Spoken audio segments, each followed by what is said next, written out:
Hello there and welcome back to Void Dwarf Studios. So, last time we were talking about the Fireblade cadre, and this time I figure we should talk about another very important element to the Tau army. In fact, arguably one of the most important because it's these guys who give the Tau one of their very, very special abilities. The Pathfinders. These advanced scouts are arguably the tip of the spear, as they like to call themselves, but at the same time, it's also vital that unlike a spear, you keep them the heck away from any particular fighting. These guys are here to make sure that your Tau army has the most effectiveness.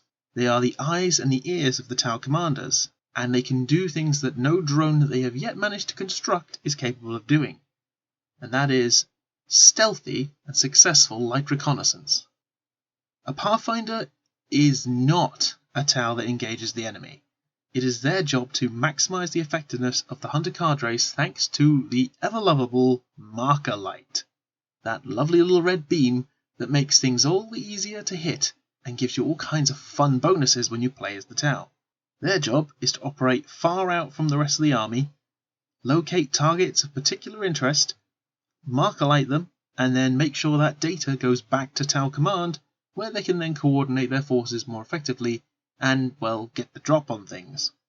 This is a highly dangerous role, and one that is very much an honoured position within the Tau caste, simply because it is one of the best kinds of greater good you can do in the Tau army, making sure all your fellows have an easier time during the battle.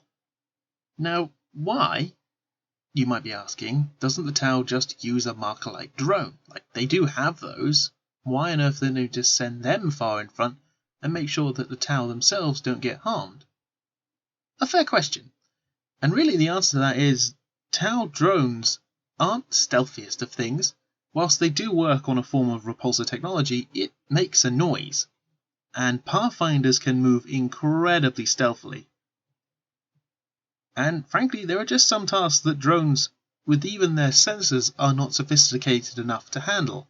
Really, it's far better to give the personal touch. Often coupled with what is known as a devilfish, a troop transport, they can basically dart in, marker light stuff, and then dart back out again, making sure that the enemy, whilst they realise they've been tagged, can't do much about it until the Tau then turn up with their bigger guns and start blowing them to smithereens. In addition to this, Tau Pathfinders can also activate and install what are known as homing beacons or position arrays, bringing reinforcements into the fray with greater accuracy, and frankly with far more precision and coordination than the Imperium tends to manage to pull off. Pathfinders also can make use of what is known as a tetraspeeder, a very light, fast anti-grav speed vehicle that allows the Tau Pathfinders to move very fast and infiltrate behind enemy lines with a relatively decent degree of stealth. Typically crewed by two Pathfinders, it is not a vehicle you'd use for direct confrontation. Support at the very most. It is, however, extremely effective at putting what are known as high-intensity marker lights onto various vehicles and giving the Tau command more options when it comes to their use of firepower. As I said, it is crewed by two Pathfinders, one of which controls the guns whilst the other pilots the thing, and is designed for long-range scouting, reconnaissance and infiltration. It is just another way that the Tau can sneak up to an enemy when they want as few individuals as possible going on this trip, speed up real fast near an enemy camp, park their tetraspeeder, walk out, tag some things, and then leg it back. This is often also used for tagging things for the various anti-grav tanks, such as the hammerhead that the Tau possess. It will then, when it's in a main battlefield formation, be used essentially a much bigger marker light drone for these tanks, armed with twin-linked pulse rifles and with its own marker light on the Tetra vehicle. Essentially, a far larger, more powerful marker light that allows for better and more complex coordinated strikes from your Tau command. Marker beacon, which essentially means that it has an advanced long-range communicator device that allows the Tau to know where the thing is at all times, and disruption pods that essentially create holographic distortions that give it a pretty decent degree of camouflage. And with the ability to be upgraded with all kinds of fun things, including black sun filters, which essentially give the vehicle gunners more accuracy in low light conditions, decoy launchers that fire reflective strips and sophisticated flares and chaff to allow it to protect itself from any incoming missiles, sensor spines that basically feed data into the flight control and allow it to dodge more hazardous terrain, target lock, which automatically identifies potential targets and plots trajectories, and a targeting array, which is essentially a computer-aided targeting system that allows the gunner to aim more quickly and effectively. But considering the fact it's only armed with twin-linked pulse rifle, which, whilst a decent gun for the average Tau warrior, it's really there for basic self-defense. These things are not going to be designed for getting into any kind of real heavy firefights. This combination of high technology, long-range surveillance, marker lights, and, well, ability to remain hidden makes Pathfinders a very frustrating opponent to deal with, because whilst they don't have very heavy guns, the pulse carbine, which is a close-range gun, it does mean that you have a bit of an irritating time trying to pin them down, as these are great infiltrators, scouts, and, well, generally just good at staying out of range and dodging most of the fire. And as I've mentioned previously, they use marker lights. Every single one of these individuals has a marker light device attached to their weapon. And these Pathfinders aren't just your sneaky upfront scouts who tag things and then duck for cover. There are many times when actually Tau Pathfinders are used to draw out the enemy, used as bait. They will marker light something and dash back, hoping that their comrades will be moving swiftly forward and blasting things that try to chase them. They are trained in this tactic. This isn't just something they do as a desperation move. They are trained to run forward, tag things, and then run back, allowing guns from their more defensive positions to aid them in their retreat. And it's this kind of willingness to lay down their lives for the greater good of the rest of the army that makes a Pathfinder's position a very highly honoured one.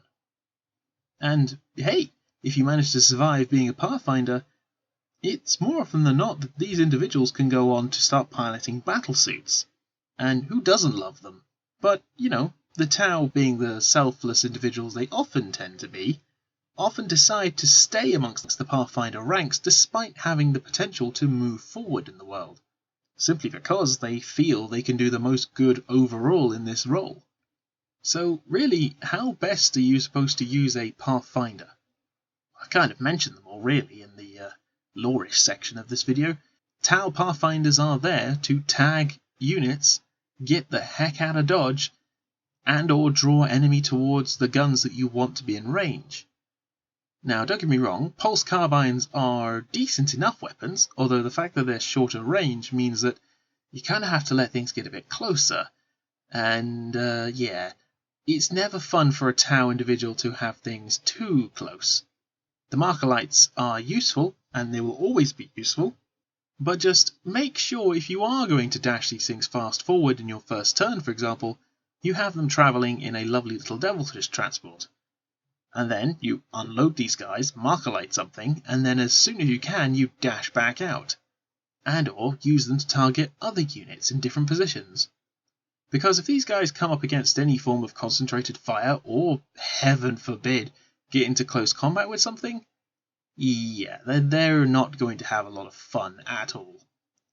And whilst you can have a couple drones with them to try and help them out the worst of the situation, including a shield drone should you choose, it's still not something you really ever want to get anywhere near close combat.